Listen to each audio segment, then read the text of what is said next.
আজকের পর্বে বাচ্চাদের জন্য বা বড়দের জন্য একটু বেশি মজা করে একটা বাদাম পায়েস রান্না করব। চলুন শুরু করছি। ইনগ্রিডিয়েন্টস লাগবে খুবই কম, একদম আমাদের হাতের কাছে থাকে এমন কিছু উপকরণ দিয়ে আজকে এই পায়েসটা রান্না করব। আর যারা এখন আমার চ্যানেলটিকে সাবস্ক্রাইব করেননি প্লিজ সাবস্ক্রাইব করবেন, আর অবশ্যই ফেসবুক পেজটি ফলো করবেন। যেহেতু বলেছি বাদাম পায়েস, তো অবশ্যই বাদাম তো লাগবেই। আমি এখানে দুই ধরনের বাদাম নিয়ে নিচ্ছি। এটা হচ্ছে আমি কাঠবাদাম নিয়েছি আর হচ্ছে কাজু বাদাম নিয়েছি। তো আপনারা কিন্তু এগুলোকে এভাবে ছোট ছোট করে কেটে নেবেন। যে কোনো এক রকমের বাদামও নিতে পারবেন, কোনো সমস্যা নেই। এরপরে আমি হচ্ছে এই বাদামগুলোকে কুচি করে একটা বাটিতে তুলে রাখছি। আর এর পরের যে একটা প্রসেস, সেটা হচ্ছে আমি আগে থেকেই একটা বাটিতে 1/4 কাপ চাল আর হচ্ছে কিছুটা দুধ, প্রায় আধা কাপের মতো দুধ একসাথে ভিজিয়ে রেখেছিলাম 15 মিনিটের মতো, বা তার একটু বেশি হবে সময়টা, মানে পোলাওয়ের চাল এটা। পায়েসটাকে মিষ্টি করার জন্য কিছুটা নিয়েছি হচ্ছে খেজুরের গুড়, চিনি নিয়েছি আর দুটোর মতো এলাচ নিয়েছি সুগন্ধের জন্য। আগে থেকে চুলাতে কিছুটা পানি বসিয়ে রেখেছিলাম বয়েল করার জন্য। তো ফুটে উঠেছে পানিটা, এখন সেই যে আমাদের ভিজিয়ে রাখা দুধ আর চাল এটাকে অ্যাড করে দিব।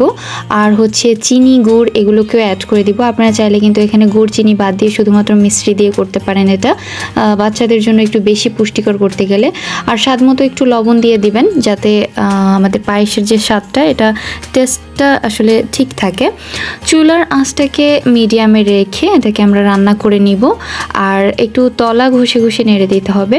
আর আসলে আমার কারেন্টটা চলে গিয়েছিল, এই জন্য হচ্ছে আমার ভিডিওটা এরকম অনেকটা কেমন অপরিষ্কার মনে হচ্ছে, মানে ঘোলাতে ঘোলাতে, সরি এর জন্য। তো যাই হোক, এখন আমাদের যে পায়েসটা এটা কিন্তু ফুটতে শুরু করেছে। আর এ পর্যায়ে বাদাম অ্যাড করে দিতে হবে। তার আগে হচ্ছে বাদাম অ্যাড করার আগে একটু বেশি স্বাদ করার জন্য আমরা এখানে 1 টেবিল চামচের মতো পাউডার মিল্ক অ্যাড করে দিচ্ছি। দেখতেই পাচ্ছেন কতটা ঘন হয়ে গিয়েছে। আর এ পর্যায়ে পাউডার মিল্কটাকে খুব ভালো করে একটু মিশিয়ে নিচ্ছি। দেখতে ঠিক এরকম হয়েছে।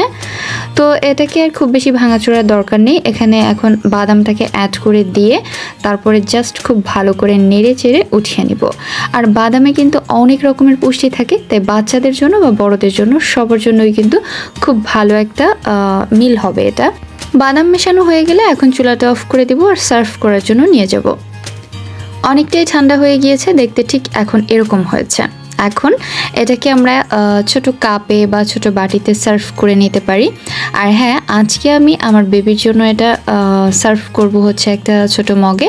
আর অবশ্যই এটাকে যে ছোট যে ফ্যামিলি কেকগুলো আছে সেগুলো দিয়ে একটি সাজিয়ে নিব।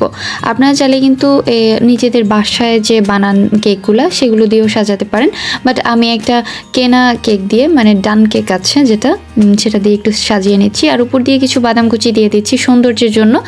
এখন কিন্তু এটাকে খেতে জাস্ট অনেক মজার হবে। এটা কিন্তু চাইলে আপনারাও বাসায় ট্রাই করতে পারেন। আর হ্যাঁ, অবশ্যই কিন্তু ডেসক্রিপশন বক্সটা ফলো করবেন, ওখানে ভিডিওতে স্কিপ হয়ে গেলে কোনো কথা ওখানে লিখে রাখবো। অবশ্যই ভালো থাকবেন আর আমার রেসিপিগুলো বাসায় ট্রাই করবেন। আল্লাহ হাফিজ।